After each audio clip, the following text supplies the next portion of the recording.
world comes from a point of maturity. And that only comes through the process of doing the work.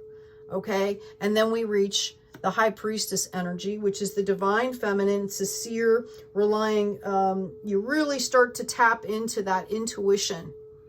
Okay? Really start to tap into that intuition, because remember, we've got decisions over here that have to be made. Okay? To move forward, you have to start making decisions. And a lot of times, if you're going through this process, it can be some major decisions. It can be like moving. It can be like changing jobs. It can be, you know, just all kinds of things. Okay? That can be really major, because you're not the same person anymore. Okay? You don't carry the same energy. You don't align with the same things, because you've taken off that facade, right? And we also have the Two of Swords here. Okay, it's about taking off the blindfold. Once you start to get that intuition, you start really seeing the potential future, okay, that your life holds, and how you can affect the planet and other people around you in such a great way. Okay, and a lot of us get very timid at this point. Okay. Right? There's some fear that crops in, like, because it's just, you're just not used to being that new person, right? So you're being called to take off the blindfold. In the Rider-Waite deck, there's a woman sitting on a chair, and she's holding up, you know, the two swords, and she's got the blindfold on, and all around her, everything is very calm. And she doesn't see how calm everything is, because she's still blindfolded. It's also about making choices. Okay? It's also about making choices. And when you're in this Two of Swords energy, you just don't want to move, because you're scared to go this way or that. So a lot of time there's a back and forth that happens. This is all part of the process. Sometimes we can just make a click and jump in, right?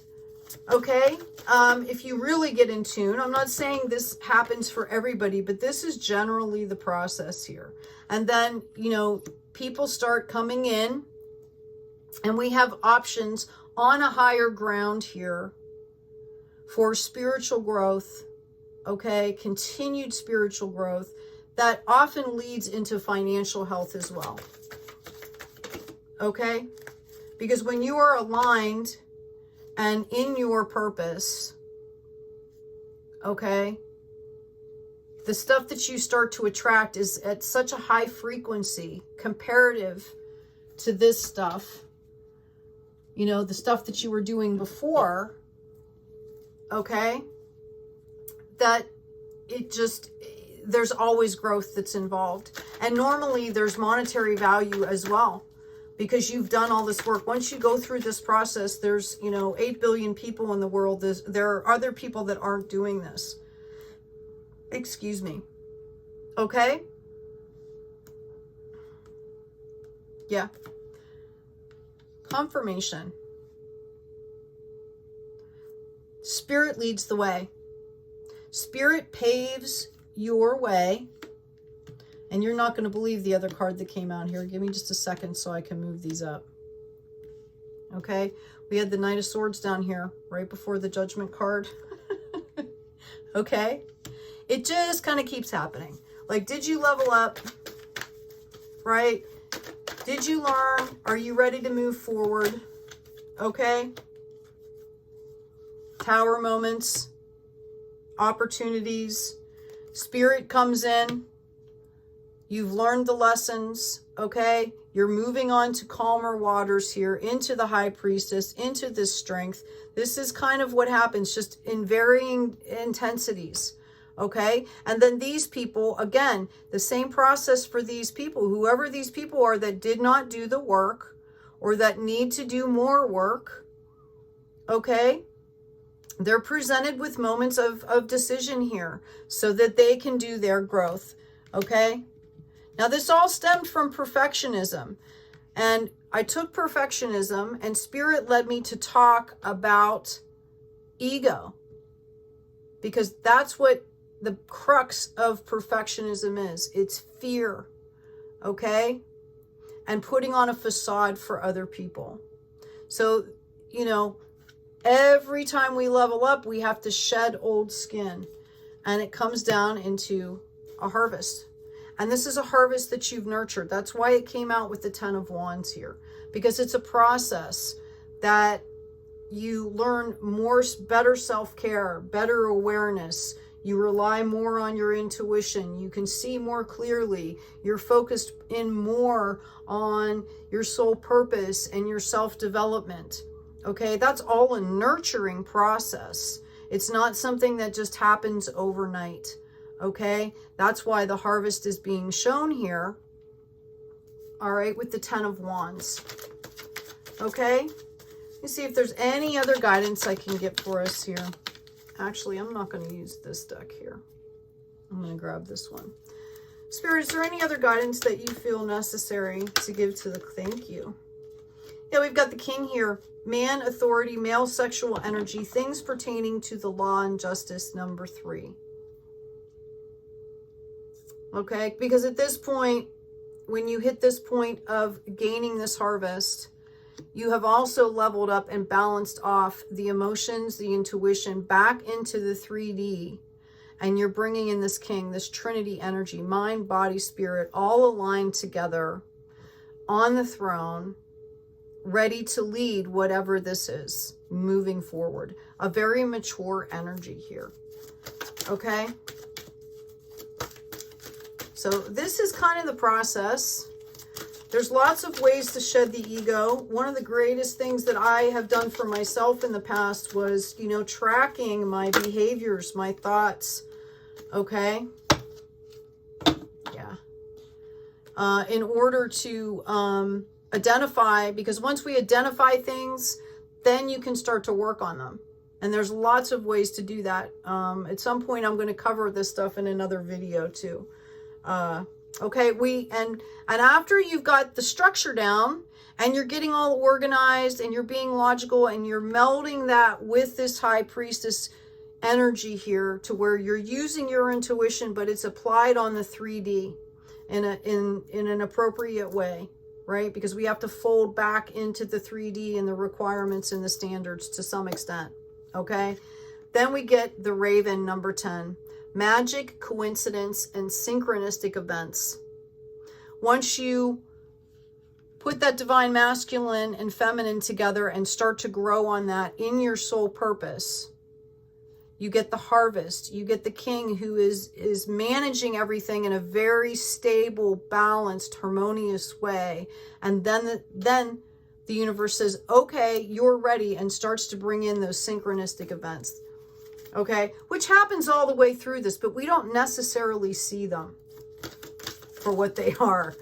But once you hit this stage, it happens very quickly because you are putting out an energy, a masterful energy, and it gets noticed. Okay, that energy gets noticed. It'll be something having to do in your passion. Okay, and again, there's the High Priestess. Okay, so you're balancing this stuff out, right? It has to do with creative action and optimism, having fun, being in your passion, and helping the planet.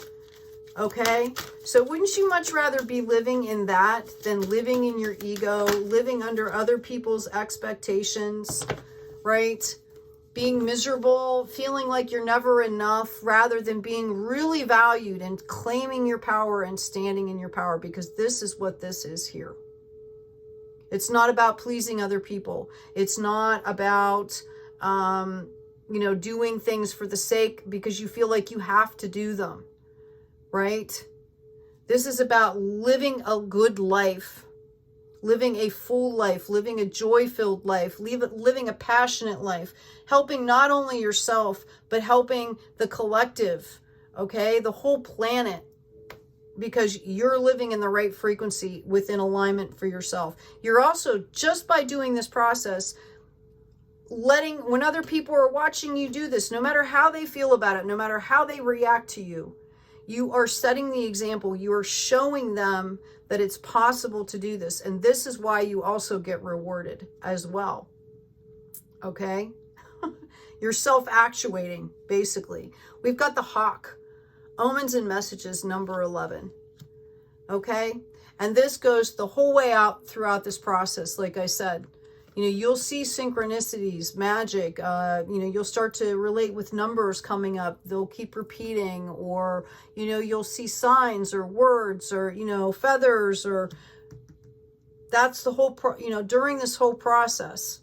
And then that's about fine-tuning our awareness. And it's about gratitude, being grateful for the smallest of things, putting the sacredness of life, the divine sacredness into our daily routines to slow down and really give value. Once we give value to the things that are important to us, okay, we start to value ourselves as well.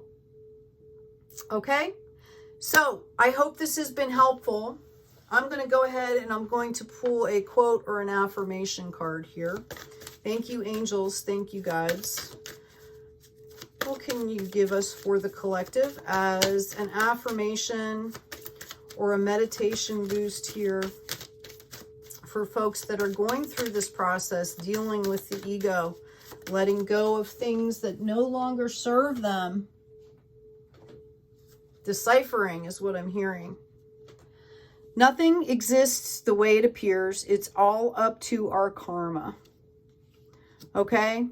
Basically what that means is we are learning what we need to learn to develop and evolve as a soul. Okay?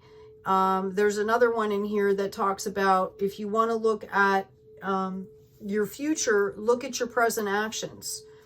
Right? If you want to know why you ended up here in the present, all you have to do is look at your past actions. Okay? So, divine, again, I hope this was helpful. Take good care of yourselves. Take good care of each other and be kind out there.